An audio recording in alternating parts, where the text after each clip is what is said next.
कुछ चीज़ें हमारी इत्तेहादी जमातों की तरफ से भी आ रही हैं। मैं समझता हूँ कि अभी माजी करीब में हमारा इत्तेहाद ख़त्म हुआ और इतनी जल्दी उनको नहीं करनी चाहिए हालात ख़राब करने में, वरना बात निकलेगी तो बहुत दूर तक लग जाएगी।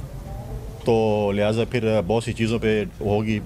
आज मैंने एक ग़ालिबन ट्वीट देखी है जिसमें कहा गया है कि हम सिंध आ रहे हैं।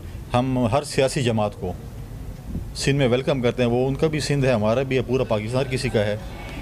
उनको आज़ादी है जिसके साथ भी सियासी इत्तेहाद करना चाहें, कोई पाबंदी तो नहीं है, कोई हमने तो नहीं कहा कि हमारे कॉपी राइट्स हैं।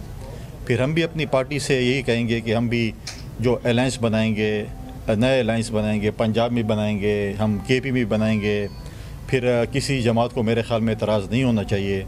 और हमने कभी बैसाखियों की तलाश नहीं की। कुछ लोगों को, कुछ पार्टियों को हमेशा बैसाखियों की तलाश होती है कि हम बैसाखियों के ज़रिए इक़्तिदार पे हैं।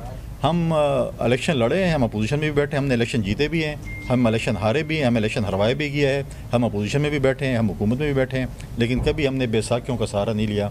बैसाखियों की तलाश में हमेशा कुछ पार्टियाँ घूमती रहती हैं और कहते हैं कि हम किसके साथ क्या करें, किसके साथ क्या करें।